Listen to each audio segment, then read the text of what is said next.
Hi again, folks. A warm welcome to the Celtic Forever podcast. I am Xander. Got John here with me to go through everything Celtic, and there's quite a wee bit to go through, shall we say?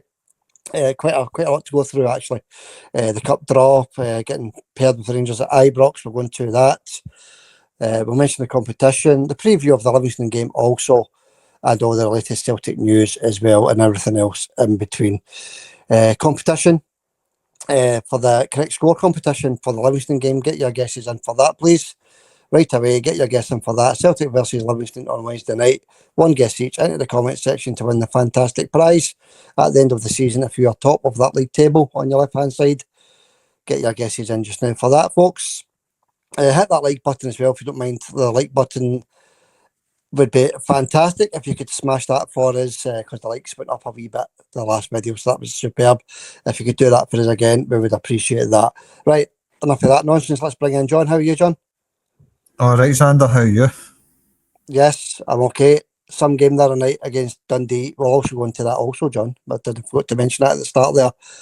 We'll mention the Dundee game. But first of all, John, we'll go through the news and everything else surrounding Celtic at the moment. We'll start with this Scottish Cup draw, John, right?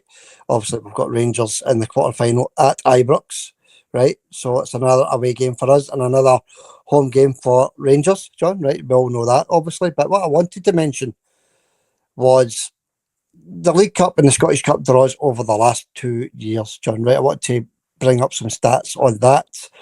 But first of all, your thoughts on the draw, John? What did you think? Well, it's a tough draw, isn't it? Of course, it's the toughest draw we could have got. If you take Falkirk out of that, I suppose. Motherwell, teams like that. A couple of tougher teams than the Sevco, Xander.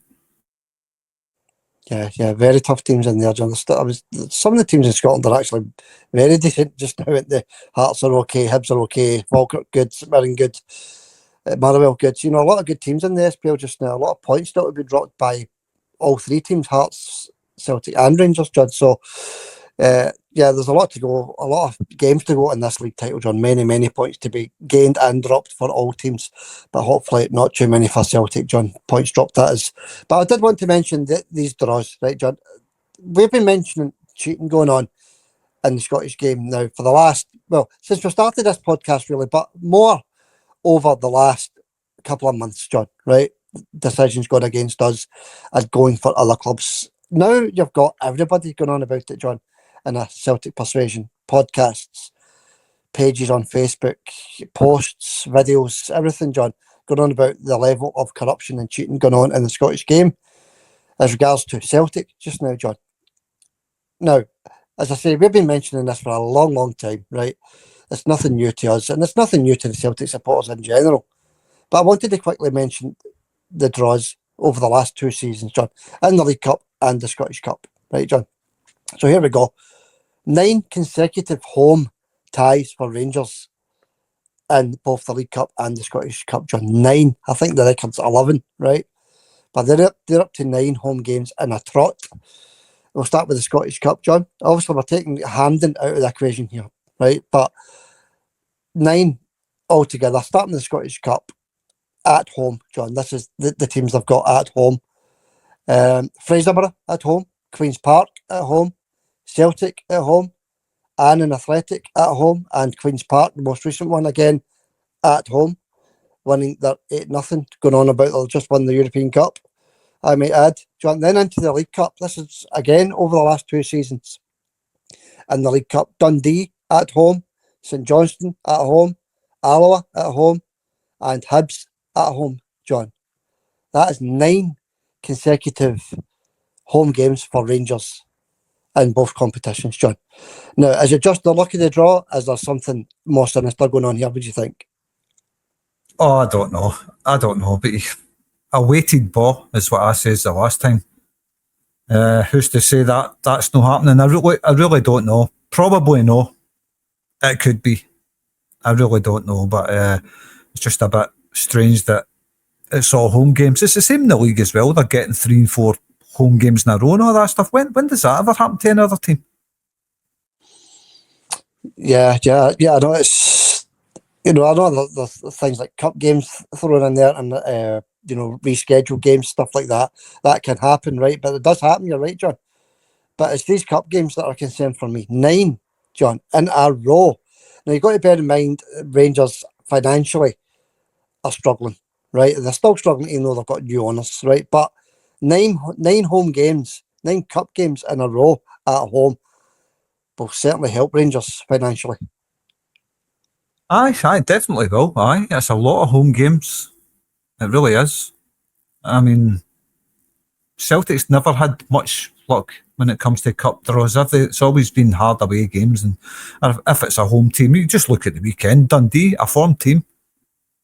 All right, look, Celtic should be wiping the floor with a team like Dundee. I don't care what anybody says, but it's certainly a lot tougher than Queen's Park. And I noticed a big headline in one of the newspaper websites.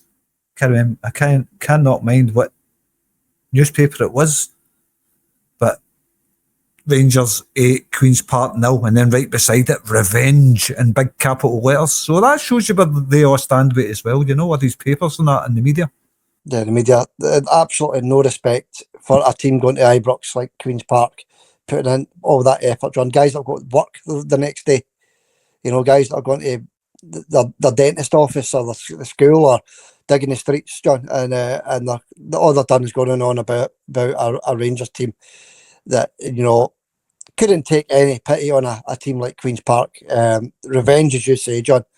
They're a team out there, try to do their best, and you've got the Daily Record, the Sun, the Radio Clyde, Radio Scotland, all these sort of press and media companies, John, totally loving the Rangers situation just now, albeit they played nobody. The only half-decent team they played over the last 3 or 4 weeks was Hibs, and they couldn't beat Hibs, John. So that gives you a wee idea of where they're at. But the next few games will tell us a wee bit more with regards to that. I just thought I would bring up these Cup, League and Scottish Cup draws, John. I think it's absolutely shocking that they've had 9 home games on the bounce. Okay, John, we did get there. Sorry, John, when you go. I was going to say, it is a lot of home games. It is a heck of a lot of home games. By the way, the only half-decent team they've played in the recent weeks was Porto, and they get pumped. Yeah, of course, yeah. In Europe, they're dreadful as well, John. That's another thing, that, John, the Scottish media going on and on and on and on and on and on about the Rangers, right? They must be hurting really bad as well, the Scottish media, to be honest with you, because what is it they've actually done, John? What is it the Rangers have actually done? They're sitting second in the league, not top. They're out of Europe altogether. Celtic are still in Europe. It's unbelievable. Celtic beat them in the League Cup as well, so they're also out of the League Cup. So what is it they're actually celebrating? I really don't know. But I noticed the comments are all full of them again, just celebrating and having a laugh about going second in the league and beating Queen's Park at Ibrox. I mean, I don't think guys like Walter Smith and all that would have bragged about beating Queen's Park 8-0, the Rangers, when it used to be Rangers. They wouldn't have bragged about something like that. I think they had a wee bit more class than this new mob. Yeah, of course. And the good thing about the weekend's results, John, was the Celtic result, scoring that equaliser in the very last second of the game, very last kick of the game, which would have ruined a lot of Rangers supporters' weekends, trust me. Saturday night was ruined for a lot of them. I could tell with the comments that were on our Facebook page as well, John, and on the YouTube channel. But we'll get into that a wee bit later on, John, right? Let's continue with the news. Okay, John, a wee quick word on the fixture itself. The 7th or the 8th of March, that tie will be played. So that is 2 games against Rangers at Ibrox, John, in 8 days. A game on the 1st and a game on the 8th, both at Ibrox. So a wee bit of congestion there, John, for us Cup and League games, with European games thrown in between. That's right, I was just about to say that. The game against Stuttgart thrown in for good luck. Look, it's just a nightmare set of fixtures, it really is. Say what we want about Sevco, but they're a half-decent team and they're on form. They are on form. So you can't take that away from them. They are on form. So having to go there twice with a European game jammed in between it doesn't look good for Celtic, does it? They're going to be tired by the time that comes around. Saying the last time they played as well, we had that absolute clown Nancy in charge of Celtic, absolutely destroyed our season. So it's not looking good, but look, things can change. A lot of things can change. Injuries. Look, we don't know. We'll wait and see. We're not there yet, so we'll cross that bridge when we come to it. Yeah, as you say, John, we're definitely still in the mix with absolutely every competition apart from the League Cup. Obviously, when Nancy was in charge, as you mentioned, John, an absolute disaster of a decision bringing that guy in. Anyway, the allocation for Ibrox, John, I think we should be getting 20% of the stadium capacity, John. So I make that roughly just over 10,000, John. So we'll get that full stand again, but with any luck. That stand only holds, I think, 8,500. That one behind the goals, is it the Broomloan stand in it? Yeah, I think it only holds about 8,500. So they might give Celtic that stand and the wee corner section that they normally sling Celtic fans in. Yeah, by the time you take segregation into account, all that kind of stuff, John, I think it will be about 18,000 anyway. Yeah, I think we should be okay for getting that full stand again, which would be great, John, because the Celtic fans just bring a brilliant atmosphere to Ibrox. Well, we'll wait and see what happens there. We'll wait and see what happens. But it would be good to have a lot of Celtic fans there. I think that'll help the players a lot. But look, Celtic, between now and then, they really need to start putting in better performances, Sander, because they've been really, really poor. Yeah, it is a struggle just now for us, isn't it? And then you've got to bear in mind we're trying to blend in some new players as well. But the Dundee game was another hard to watch game, John. It really was. Well, it's the Dundee, they're a Premiership team, John, as you say. It's no Queen's Park. You know, they're in the Premier League. They're a very tough team to break down. Presley's got them playing some half decent stuff. Rangers have already drawn twice with Dundee this season. So, you know, that gives you a wee idea of how tough Dundee actually are. But we got the job done, John. We got the job done, and it puts us through to that tie against Rangers at Ibrox. Okay, moving on. We did sign Alex Oxlade-Chamberlain, John. We've had a wee say on that yet officially. We've signed him officially. The 32-year-old winger stroke centre attacking midfielder, John. He can play in both positions, the right of the midfield attacking or a right winger, John. 32-year-old. He turns 33 in August. He talks well, the boy, doesn't he? He seems like a decent lad. So he does. He's got a lot of good stats as well. I'm going to go through them in a wee minute, John, his statistics before coming to Celtic. But he seems like a decent boy, John. And if he can if he can play as well as he can talk, then I think we'll be okay. I don't know much about him. I have seen him before. Mostly, I think, playing for England. Yeah. But obviously I know who the boy is, but apparently very injury prone. I'm not really sure if there's any truth in that because I don't know enough about the boy to comment on that, but apparently he's very injury prone and that's something we don't want. But if he's going to be playing anywhere in the Celtic squad, I'd like to see him in the centre of the park with Callum McGregor because we need a bit of quality in there. He's not getting any help at all in there, Callum McGregor. No, he's not, is he? He's having to run these games himself, John. I know we rested some players against Dundee, but, you know, it was a hard watch. Let's put it that. We'll get into that later, John. Let me quickly go through these stats for Oxlade-Chamberlain, John. Southampton, when he played for them, 43 appearances, 10 goals and 9 assists. Okay, fair enough. Arsenal, 198 appearances, 20 goals and 32 assists. So it sounds as though he's got quite a high assist rate, John. So that's quite good. And remember, these appearances are not all from the start.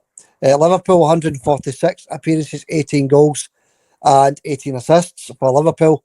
And his last club, Besiktas, John, 50 games, 5 goals and 1 assist. So maybe that's where the injuries you're talking about kicked in when he played for Besiktas, John.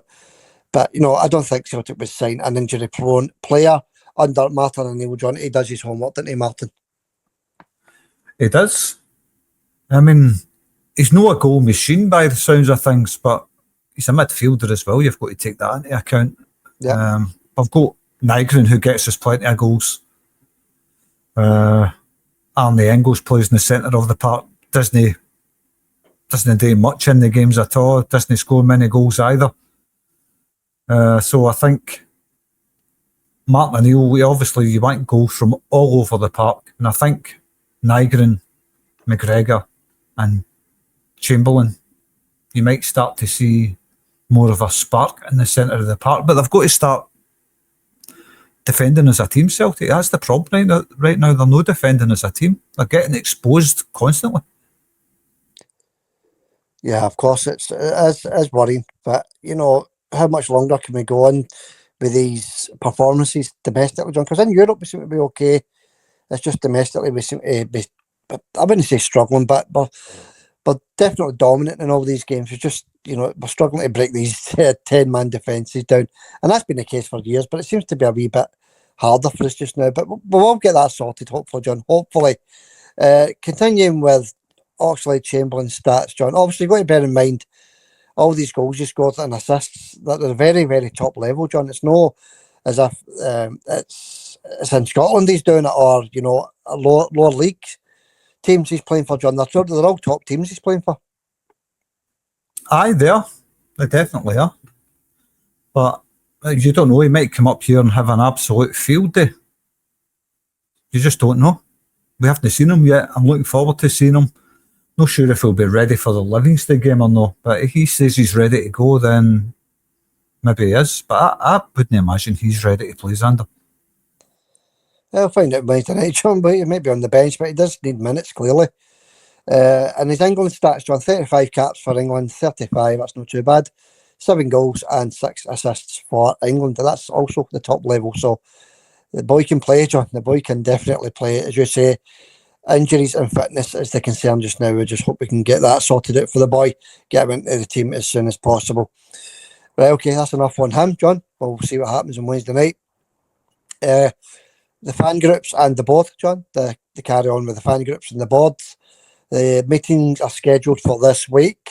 So there's a meeting scheduled with the Celtic Fans Collective and a separate meeting scheduled with the Green Brigade as well, John. So 2 separate meetings, and obviously the main point in these meetings is going to be lifting the ban on the Green Brigade, John, and lifting the ban on the Celtic fan media. That'll be the 2 main points of discussion, I would imagine.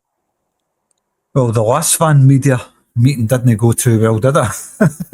No, that's it, John. The board all walking off. They wouldn't talk to them. So look, it's got to be fixed, and it's got to be fixed as soon as possible. Hopefully this week, and we get the Green Brigade back in. But the Green Brigade's got to look at whatever it is that's causing Celtic board to react that way. They've got to look at knocking that stuff in the head. I don't know what it is, maybe political gestures or whatever. I don't know. I've not even read into it. I don't know. But they've got to knock all that in the head. Just support the team like today, sing the songs. Hopefully that will get the rest of the stadium, singing again, because the place has been horrible watching Celtic at Celtic Park recently. There's absolutely no atmosphere at all. Yeah, the attendance against Dundee, because of this walkout, John, this stay away from the game protest, it certainly worked, didn't it? Because the stadium was less than half full. I feel like it looked very poor on the screens as well, didn't it, when you watched it back on the telly? We want that nipped in the bud as soon as possible, John. That's the main thing. We want at least 50,000 every home game. Well, this is it, isn't it? If you want 60,000 every home game, you want that stadium full to capacity, because if you're only getting 50,000 at a home game at Celtic Park, you notice a lot of empty seats. 10,000 is quite a lot of people.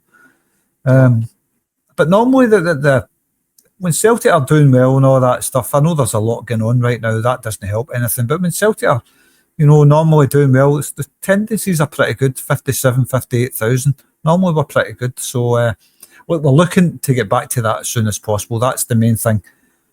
We'll see what happens with the board and the fan meetings this week. Hopefully they can get it sorted, get the Green Brigade back in, get the fans back in the stadium. But the board's got to obviously deliver what the fans want as well. You've got to remember that. Yeah, that's it, John. It's all about the fans. They're the men and women, boys and girls that pay the money So but they've got to listen. They need to start listening to the fans. It's as simple as that. But in the same breath, we don't want any more of these boycotts, John, because the atmosphere against Dundee was quite poor, apart from when we got that last second goal. But we'll get into that, John, as I say. But I wanted to stick with the news, John, as well, just for another wee minute. The cheating, John, going on with the VAR in the Dundee game, the penalty not given to Celtic, Quinchara brought down inside the box, clearly inside the box, John, and it's not overturned, John. The penalty is not given, and there's a few other decisions in that game that we don't want to mention, John. No point, but this is the one I wanted to mention, John. This penalty not given, especially when we're looking to, go through into the cup, John. This penalty is not given. It was a dreadful decision by the referee and the VAR, which I think was Dallas in the VAR, wasn't it? Aye, it was Dallas, and it was a dreadful decision not to award a penalty there, and they didn't even look at it for long. What, 5 seconds? Yeah. Look, if there's a decision like that, you've got to really look at that for longer than what they looked at it. He's pushed the player in the back inside the box. He put his hand on his back outside the box. By the time he's on the line, he's been pushed in the back, and he's doing it. It's a stone wall penalty, and it's just VAR's not even interested in that. But I do want to talk about the other decisions in that game, especially the hack on Yang by Dander. That was an absolute shocker, Xander. That's a red card. Yeah, of course, John. There's red cards and decisions and VAR checks going against us all over the place just now. And we might as well go into the Dundee game just now before we get to the Livingston game, John. Let's get into it just now. Yeah, of course. Yeah, these decisions are just not going away just now, are they? But you've got to bear in mind the VAR is there for a reason, John. They're there to look at things like red cards. They're there to look at penalty decisions inside the box. They're there to overturn red cards as well, John, that, are given to Celtic if they're not, proper red cards, all this kind of stuff. And let's just know, VAR, in my opinion anyway, is not getting used properly just now, especially at Celtic Park. I don't think they even looked at the decisions. It was too quick. And the one Dander on Yang, that certainly wasn't looked at. It was given a yellow card by the referee. Why did they not look at that to check for a red? Maybe they did, I don't know. But if they've looked at that and says that's no red, then there's definitely cheating going on. Because that was a cripple. It was late. There was no intention to play the ball. And he goes right into his standing leg on the ground. Nearly snaps his leg into, and he gets away with it. The big ginger one, Simon Murray as well, winning Kieran Tierney. What was the other one in Kieran Tierney? The kick in the face. Red card. High boot. We've seen Celtic players getting sent off for that. Yeah. Like Yang, in fact. Yeah. That's a sending off. You can't put your foot up as high as that when a player's challenging for the ball. He just kicks Tierney right in the jaw. That's a red card. Yeah, there's something not right just now with these decisions. But luckily for us, John, we did go through. Excuse me, and that's by luck more than anything else. It really is. If Kieran Tierney's not lying in the ground for the length of time that he did, we wouldn't have went through, John, because that time obviously gets added on, and when that free kick's taken, that ball's right into the box again, John. So, the last kick of the ball, absolutely tremendous. As I said earlier, John, it makes the Rangers supporters absolutely sick. And I'm going by the comments left on our channels. They were absolutely sick. It was lovely to see, actually, because the Saturday night was totally ruined, John. But let's get into the game then, John. Let's get into the wee bits that happened in the game. What a goal from a Dundee boy. I can't remember the boy's name. Was it Cameron that scored the goal, John? But what a finish. Was it Hamilton, his name? Hamilton, yeah. What a goal, John. If a Celtic player did that, John, you'd be talking about it for weeks. What a finish. Yeah, Snyder, big toe basher. Toe basher, Xander. Oh, it was bending all other places. They had it with his toe. Nice, look, I'm only kidding. It was a toe basher, but it was a lovely finish, right in at the top corner. Like you says, if that was a Celtic player scoring that, you'd be proud of that one. Nice finish.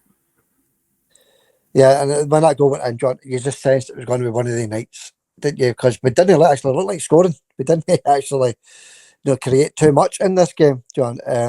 But we'll skip straight to the equaliser, John, because I think the equalising goal was a beautiful goal, John. And it's Tanetti who came on for Kieran Tierney, John, into who spreads the ball to Tenecte, who puts a beautiful ball into the box, John, and it's a lovely wee back heel from the new boy. And what a finish it is, John. It's a beautiful wee flick. Now, I was worried about the defender on the line in case he touched it, John, or if he was interfering with the goalkeeper's vision or something like that, John. But it wasn't the case. The goal stood. It was a lovely wee goal, John. And Adamu, a great 10 minutes for that boy. I've got to admit, that was a lovely wee finish from him. But the sense of relief, John, when that ball hit the net, it was just tremendous. And normally I switch the games off, as you know. If I don't think Celtic's going to score, I normally switch them off. But obviously something told me to keep watching. And yeah. I did keep watching right up to the last kick of the ball. And I'm glad I did, because it just made the night, didn't it? Because, I mean, you're looking at Celtic huffing and puffing all through that game, no really creating anything. And then a moment of magic between, I think, Sriracha, Tenecte and the new boy. Yeah. What warmed my heart was seeing Sriracha back. The difference he makes, I says it before, is under him and Tenecte, how well both of them link up. I think Martin O'Neill's really got to look at that as their pairing on the left-hand side, because they two together, unstoppable. Yeah, it was lovely, John. And you're right, you've been saying that for weeks now. You've been wanting this boy back, Sriracha, and he came back, John, and he's an assist for an assist, if you like, but he's still got to be there to do that. Feeds the ball through to Tenecte, he runs into the box, and lovely wee dribble in the box, and then hits a low cross. And what a finish from Adamu, John. That is a brilliant finish. As I say, I was worried about the right back on the line, who could have been interfering with play. I was a wee bit concerned about that, but no. He manages to jump over the ball, doesn't touch the ball, but the ball's in the back of the net, the goal stands. And then when that goal goes in, John, I was more or less saying to myself, that should be us through. And sure enough, second injury time or the extra time starts, John, and it's no long until we're in the lead in this one. And it's Tenecte, John, with the goal that puts us in the lead 2-1 to Celtic. And there was no looking back at that point, I thought, although Dundee did have another wee chance or two near the end. I had a couple of chances in the extra time, Dundee. I thought Dundee played really well yet again, but that's down to Celtic letting them play. When Celtic attack, they're struggling to get back and defend. Teams are counter-attacking Celtic, and they're getting through with ease.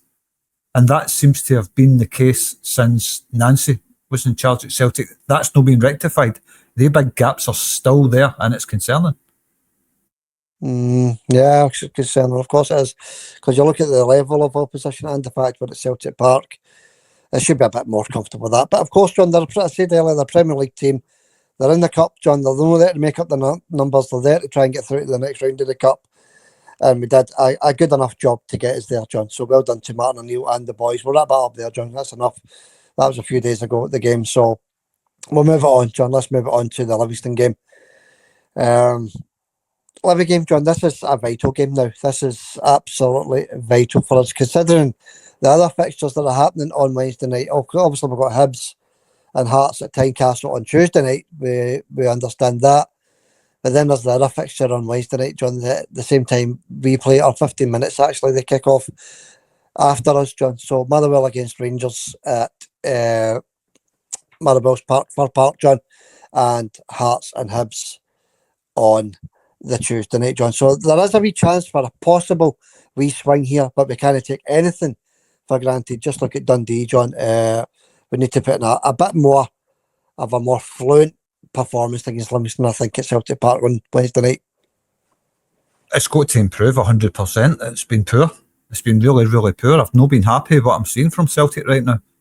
And I've got big Marvin Bartley in charge there, the man that likes to stick 10 men in the 6-yard box. So they've got him back at Livingston again. Don't know if he'll make any difference, but it's always tough for Celtic right now. Always tough. Of course, we'll have players back that never started against Dundee, but it was a grueling 120 minutes again for Celtic. That's another game playing 120 minutes. It's a lot of effort the Celtic players are putting in, but the Celtic should be too strong for them. They really, really should be, but that's not always the case, especially when it comes to teams like Livingston coming to Celtic Park. Sometimes Livingston come there and they put on a show. Of course they do. They're the big physical team. You know, and they've also taken a point off Rangers this season as well, I'm sure, John. So we know they can play, but they're sitting bottom of the table, John. They are sitting bottom with 11 points only. And the full league season so far, John, only 11 points. Just say big Marvin Bartley is back there at Livingston to try and help them out. Wee Martindale was up the stairs, isn't he? So Bartley's there. So, you know, they might have that new manager bounce as well, John. So you just need to be wary of that. 7:45, that's the kick-off for this one. For Celtic on Wednesday night, John, 7:45 kick-off. And, you know, Livingston, John, they failed to win any of the last 25 fixtures against Celtic. Now keep it coming. That's all I can say. I don't think they'll win this one either. I think Celtic will win it. Obviously, we've got a few new players at the club as well. That'll give the players a wee lift to be able to rest some players. What's the boy that played on the right-hand side? Against, I thought he looked quite poor on the night. First game, right enough. Not going to hold that against him. But he's touched like an elephant, you know. Yeah. Yeah, I feel sorry for him actually because he was just thrown in there, wasn't he? So maybe he needs that couple of games to get settled in, as you say, John. A wee game or two, and then maybe you'll see the best of him. Or maybe you'll see the best of him against Livingston. We don't know. But yeah, Vicar, not the best debut, comes off as a substitute as well, didn't he? But the substitute that came on, John Adamu, I'm quite impressed with him, to be honest with you. And he's got that lovely big smile as well, hasn't he? He's always got a smile on his face, that boy.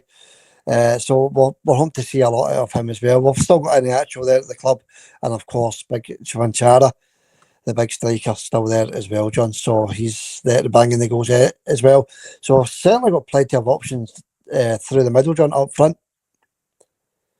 Aye, there's plenty there. I don't think Vanchara, I don't think he did enough against Dundee either. Again, there's not a lot of service when he was on. And the actual seems to be out the picture again. Adamu, he might start against Livingston, really don't know. But in the actual, I don't know why he's not even, I don't think he was even on the bench, was he, against Dundee? Don't think he was, John. No. So, strange one, because you want to see that boy getting game time. He needs game time in the actual for his fitness levels. But anyway, we'll see what happens Wednesday night, John. Adam Montgomery, he's out of this one because he's playing against his parent club, so no Montgomery. And Denholm is also out of this one as well on Wednesday night, John. Livingston, they play a 5-4-1, and that's their preferred formation. Starting lineup for them, predicted starting 11 for me, is Pryor in goals, a back five of Finlayson, Kobongolo, McCowan, Brent and Fatty. Then a midfield four of May, Tate, Pittman and Smith. And up front, the man up front himself will be Muirhead for Livingston, John. So that's my predicted 11 for them. Celtic's last 10-11 games, John, 10 wins and 1 draw against Livingston. So it does point to a Celtic win. And obviously the odds are also going to point to a Celtic win, John. I'll quickly run through the odds as well. It's 2-11 Celtic to win at Celtic Park, 8-1 the draw, and 17-1 Livingston to come away from Celtic Park with the victory.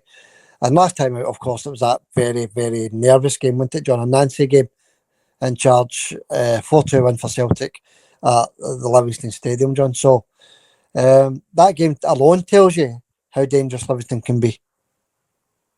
They can be. And it's we don't take it for granted for a start. Definitely don't take, especially the way Celtic are right now. You don't take anything for granted. Anything can happen with Celtic right now. Even though Martin O'Neill's, he's put a string of wins together, apart from Hearts, which we really should have won that game, to be honest with you. But aye, we're not taking anything for granted. I don't think there'll be a start for what's his name, Chamberlain either. By the way, I don't think he's ready to start yet. I don't know why. I could be wrong. I just get that feeling he's just not ready to start yet. Yeah, I'll get your predicted lineup in a wee minute, John, as regards to Celtic. But just a quick mention to Peter Henry, by the way, who got the Celtic B result right. 3 points for him on the board. Celtic 3, Cumbernauld 1. He got that right. Nobody else got any of the other 2 games right, John. The Dundee game or the Celtic B game. Nobody got it right, apart from Peter, who got the Cumbernauld game right against Celtic B. And a couple of other results I wanted to quickly mention as well, John. Stuttgart watch. We'd like to do the Stuttgart watch since we play them in a week or two. Less than that, actually.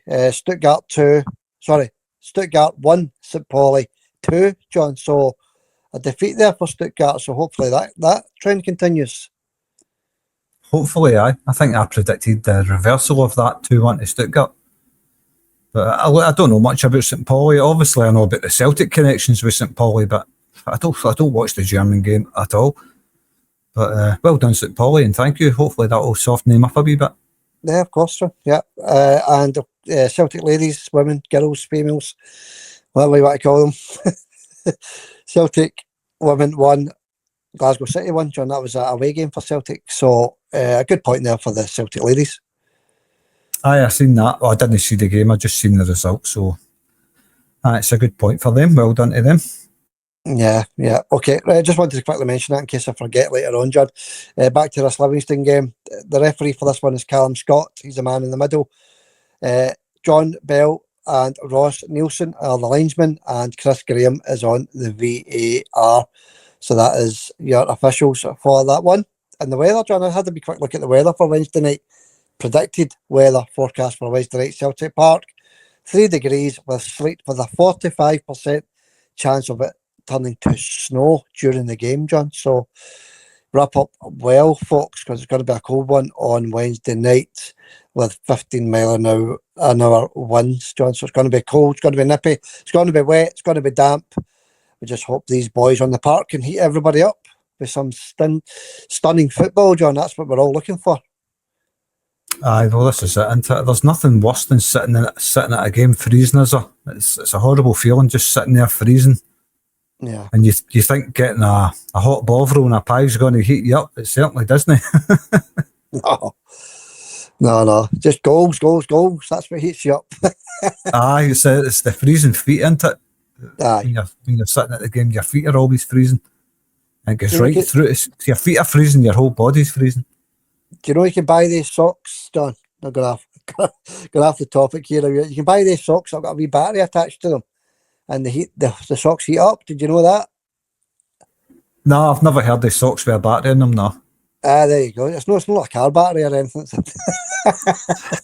melting the snow as you walk. There you go. If your feet are ever cold, just get into T-Moon and buy yourself a pair of them. Anyway, let's get back into the game. The game is, as I say, John, it's going to be really, really cold, and we just want the boys to be there, put in a bright performance, as I say. But John, it's a game where we must win it, no matter what happens. I bet even if it's the last kick of the ball again, like against Dundee, I'll take that just now, because points are going to get dropped elsewhere, John. Let's be honest, points are going to get dropped. So this is vital for us that we get these 3 points. And who are the lads that are going to deliver those 3 points, John? What's your starting 11 for Celtic? Right.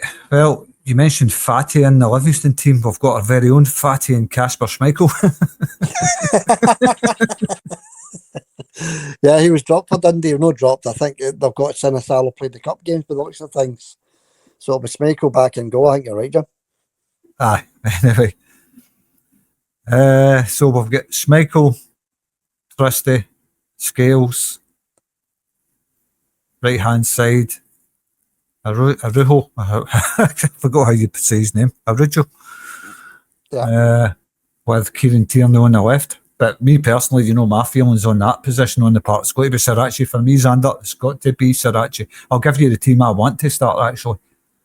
Scales, Trusty, Arujo, Sirachi, As regards to Sirachi, John, just quickly before you move on to the midfield, Sirachi will play because Kieran Tierney has to be left out of this because of the concussion protocol.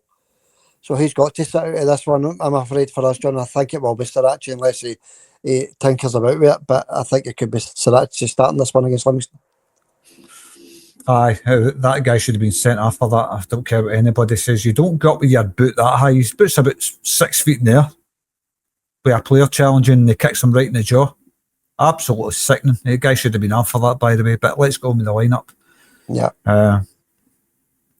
So anyway, I'll start again. Schmeichel, Trusty, Scales, Arujo, Sriracha, centre of the park, McGregor, Engels, and Nygren. Up front, I think Dyson will come back in for this one. Yeah.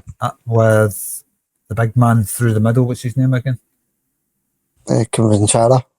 Aye, Vinchara, however you say his name. He'll be through the middle with probably Yang on the right hand side. Although there is a good shout for Connecty starting this one with Sriracha, which I would love to see. Dyson dropped and the big man through the middle dropped with that new boy playing again.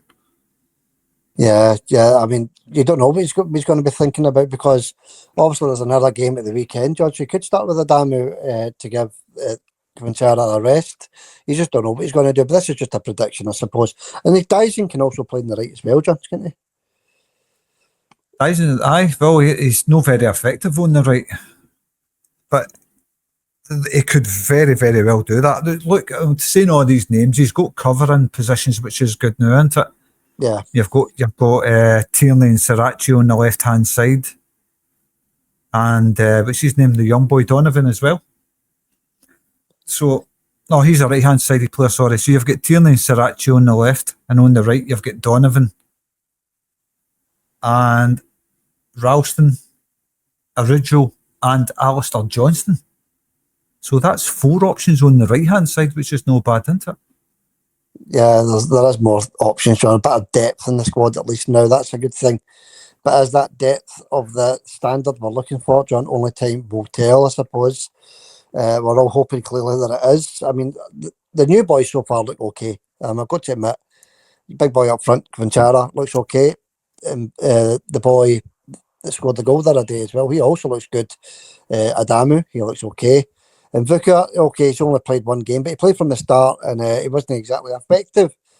But he's okay. And of course, Arujo on the right, he's also decent. So there's also 1 or 2 we're still to see as well, John. So there is options there for the manager, which is tremendous for us with all these massive games coming up in the next few weeks, John. Aye. The standout players for me right now is definitely Arujo, or Arojo, as some people like to call him. Yeah. But I think he's been brilliant for Celtic. Obviously, Sriracha coming back, I think, is a good thing for Celtic. It's a really good thing for Celtic. That gives us strength on that left-hand side. It gives us good strength on that left-hand side. So there is options there. Centre of the park, we're still lacking a wee bit. We've brought in Chamberlain, of course. Don't know where he's going to play. I think Martin maybe play him through the middle beside Callum McGregor, give us good, solid experience in the centre of the park. Up front, we've got a couple of strikers now. We've got a few wingers now. We've added, well, I didn't rate the boy when he played against Dundee the other night, but he's there anyway. He's back up if we need him. He's only played 45 minutes, probably nervous, I really don't know, but he never made a big impression against Dundee, that's what I'm saying. Yeah. But about Tenecti and Maeda on the right hand side look quite strong there. And like I says, we've got a couple of strikers. Defender wise, we've got the new boy to come in and see what he's like. But I think we're still weak here, Xander. Centre half positions, I think we're still weak here. Yeah, defence has been the concern all season, John. So if Arthur comes in and replaces, I mean, Big Scales is beginning to slip up a few times as well. And he still has some tremendous blocks and some great defensive work for Big Scales, but we're seeing mistakes slip into his game as well, John. So we do have the new boy Arthur as well to come in the defence, John. As you say, Sriracha's back also. Arujo on the right, how you pronounce this guy's name, Arujo, who knows, who cares? But it's that big Cameron Vickers, sorry, John, that we're really missing. The big rock in defence, John. And a wee bit of update on him anyway, actually. He's, rehabilitation is going quicker than expected, John. So we may see him at the very end of the season. May, John. That's not confirmed or guaranteed or anything like that. But his rehabilitation and his recovery has gone better than expected. So that's good news, I suppose. It may mean he's at least guaranteed to start next season. We've really missed him. We really, really have missed him. Don't know if that's the reason why there's big gaps right through the middle of the park. And it's not just occasional gaps, it's all the time. Every time a team break on Celtic, they're struggling to get back and defend it. They're no defending from the front, Celtic. Their defending is terrible. These teams shouldn't even be getting over the halfway line, most of them. That's no sounding entitled or anything like that. I'm just being realistic. They shouldn't even be getting over the halfway line at times. And they're cutting through Celtic like a hot butter through a knife. And it's happening with every team we play against. It's concerning. It's concerning. Of course it is, John. But it's tough. It's been a tough defensive season. All those goals were conceded. That was another one against Dundee added to the mix, wasn't it? So a lot of goals conceded, John. But, we've got a good manager in place there, Martin O'Neill, who must be working with the squad on the training ground every single day, John. So he'll get that right, John. Martin O'Neill, very experienced manager. We're flying in Europe again, which is a good thing. We're doing really well in Europe. We just want that form to continue domestically as well, John. So a lot of tough games coming up, as I said, John. So that brings us nicely onto the predictor, John. Nobody got it right, as I say. Nobody got the Dundee game. Nobody got the Celtic B game. So get your guess in, folks, for this one. Celtic against Livingston. One guess each into the comments. Correct score guess into the league table on your left-hand side. Now, if you want to join that league table, by the way, it's not too late. If you want to play catch-up, that's up to you, just to get your name on the board, get yourself ready for next season. That's fine. Just add your name to the comments, and I will add you into the league table. Right, John, what's your guess then? Livingston coming to Celtic Park. What's your guess for this one? Peter Hendry got it right, by the way. Peter got it, yeah, he got the Celtic B, yeah. Well done, Peter. Peter must be on a few points now. 12 points or something. I don't know. I've no checked, but well done, Peter. Yeah, he's done okay. He's actually he's coming up there on the inside track, and very quietly, like Rangers did actually in the league. Nobody was paying attention to them. Before you know it, they're flying second in the league. Second, John. That's what they're celebrating. Fireworks a lot. Second in the league. Unbelievable. I'd understand slightly if it was first. But there's still 14 games to go as well. You've got to bear in mind, so long way to go. But yeah, Peter Hendry, well done, Peter. 3 points on the board. Get your guess in for this Livingston game as well. But John, what are you thinking? This is top of the league, so you're back at the whip here. What are you thinking, buddy? A predictor for Livingston. I think I predicted 4-0 against Dundee. That was just horrible to watch that game. I couldn't believe I was watching it again. Mm-hmm. Seen the same thing with Falkirk. Just getting in and goal at will, basically. I've really got to sort this. I've really got to sort this defence out and stop opposition teams even getting out their own half. Like we used to do, we did it all the time at Celtic Park. It's not happening now. But taking into account we're playing against bottom of the league, Livingston, who haven't beaten Celtic in 25 games or whatever it is. Yep. I'm gonna go for 4-0 again, Xander. I'll stick with the 4-0. Okay. Because you need to try and turn this goal difference around as well, John. That's another point. And all these teams get sent down to 10 men that are playing Rangers, Dundee down to 10 men, Kilmarnock down to 10 men. I don't even know if Queen's Park were down to 10 men. They probably were. I'd imagine there was a few penalties flung in there as well. But anyway, try and turn this goal difference around, John. I'm going to go 5-0 to Celtic at Celtic Park. And that's not in hope more than anything else. That's what I actually think the score will be. I think we'll go for the goals in this one. The manager, Martin, he will know that we need to go for goals. He doesn't want to go through another one of these last day of the season dramas again, John. So we ought to try and get the goal difference up as well, because we're very much in the title running. The title trophies getting handed out at the end of the season. We're very much in this. We're only 3 points behind Rangers with a game in hand. And 3 points behind Hearts with a game in hand, is it, John? I can't. 6 points behind Hearts with a game in hand, sorry. So we're very much still in it, John, and Hearts have got to play Rangers, Hearts have got to play Hibs, there's points going to be dropped all over the place. So I'm looking for a dominant 5-0 win for Celtic against Livingston on Wednesday night. And that brings us nice one to the predictor then, John, midweek predictor. We didn't get any of them right either, I might add, for the weekend. Not one of us, you or I, got any right. So we'll do a midweek one, John. We'll start with Hearts against Hibs on Tuesday night. What do you think, buddy? That's a tough one to call. It's normally a draw there, isn't it? I think I'll stick with that. I'm going to go for one each. And I'm going to go 2-1 to Hibs, John, because Rangers are getting the dig-outs now, you've got to remember. So they'll be looking for Hearts to drop as many points as possible. So I'm going to go 2-1 to Hibs. Dundee United against Aberdeen. I see the Aberdeen game was cancelled again. It was, yep. Dundee United against that. Two bad teams. Two bad teams. 22 donkeys on the playing field. One each. Yeah, okay. One each for John. And I'll say 2-1 to Dundee United in that one, John. Some good win will get the points on the board, I think. Falkirk against Dundee. Two of the teams were actually recently played.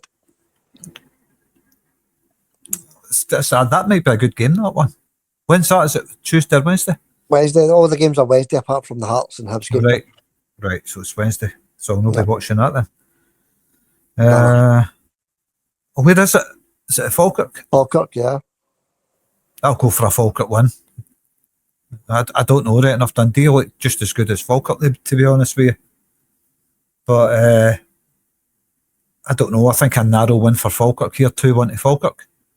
Yeah, Falkirk went to extra time in the Scottish Cup the other night, didn't they? So they'll maybe be feeling it a wee bit as well. But I'll say a Falkirk 1-0 to Falkirk, John. What did you say again, John? 2-0? Yeah, 2-1. Yeah, just so I could take a note of them. And Kilmarnock against St Mirren on the same night. They took a scalping off of the Sefco, didn't they, Kilmarnock? Yeah. I'm going to go for a draw on that one, 2 each.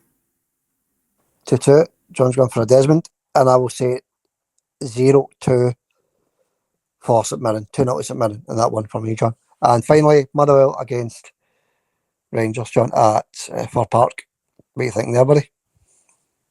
I don't know. I know the Motherwell manager, he's wanting the ref to keep an eye on things. He's mentioning the referee. He's onto it as well, the Motherwell manager. Yeah, probably should be. So, I really don't know. Dubious decision. Motherwell to get down to 10 players and Rangers to win 2-1.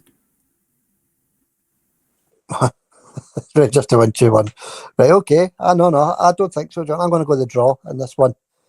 And I will say 2 each in that one, that particular one. A couple of points dropped for Rangers and for Motherwell, actually. Near red cards? Possibly, but I still think it'll be 2 each. I think it'll be the usual penalties to Rangers. Tavernier's got his goals up again, hasn't he, with all these penalties they've been getting, so his goals have went up as well. But I'll still say the 2 each anyway, John. I think there will be points dropped there, but that is more than hope than anything else. But Motherwell are a very decent team, and they play some nice football.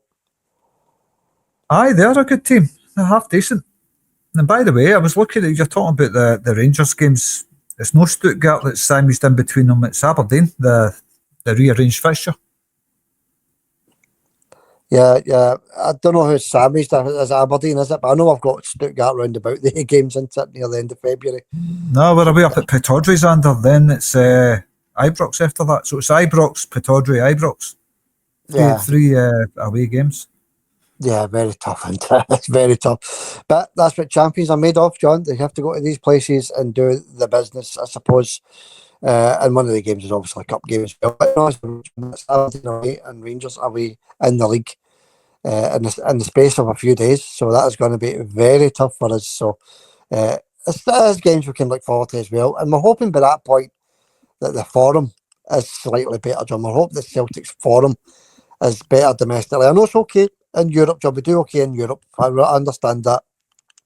We're playing some top teams. We're doing some nice stuff in Europe. But we want that form to be, transferred over into the domestic game, John, because the cup game especially against Dundee, really poor. Although we go through to the next round, and the Falkirk game just before it again was really poor. We kind of keep saying these teams are decent, John, because not every team is a decent team. We should be putting some of these teams to the sword. Aye, no, this is it. I mean, Dundee and Falkirk, we should be putting them to the sword. Without doubt, we should be putting them to the sword. But anyway, while I'm looking at the fixtures, I'm noticing the next 6 Celtic games, 5 of them is away from home, because you've got, I know people might not want to hear this, but I'm going to tell you anyway. In fact, it's more than that, is it no? Because we've got, let's see, we're away to Kilmarnock after Livingston. Then we're at home to Stuttgart. Then we're at home to Hibs, so that's good. We've got 2 home games in a row. Yeah. But listen to this. Stuttgart away, Rangers away, Aberdeen away, Rangers away again, Celtic and Motherwell at Celtic Park. Then Dundee United away, Dundee away, and St Mirren at Celtic Park. Listen to all the away games, Sander. Yeah, but you've got to bear in mind as well, John, we're actually quite good away from home as well. We do play some decent stuff away from home. Sometimes the big stadium at Celtic Park, you've got your new players and the form isn't great just now. It affects the players, try to break down 10 men. But you've got to bear in mind when you're away from home, some of these teams do tend to come out a wee bit more and it gives us a wee bit more space. So I think the away games aren't as daunting as they sound, John, I think. Well, it is daunting to me. It is, when I look at the fixtures, that's the very word I would use, daunting. Just the form Celtic are on right now. But by the time we get to these 2 Dundee games, Dundee United first, then Dundee.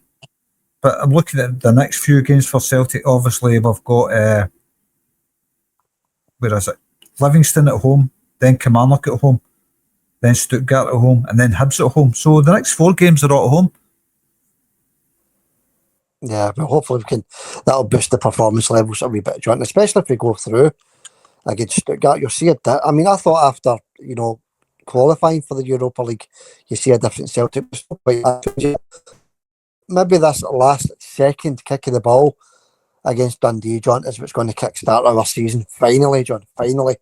Because although we've not been playing that well, and we haven't, let's be honest, we're still in every competition, and we got to the final of the League Cup as well, John. So it's not too bad, is it? Let's be honest, considering the form's so poor. Well, that's it. Into the form has been really, really poor. But we're in, like you say, we're in these cups and we're there.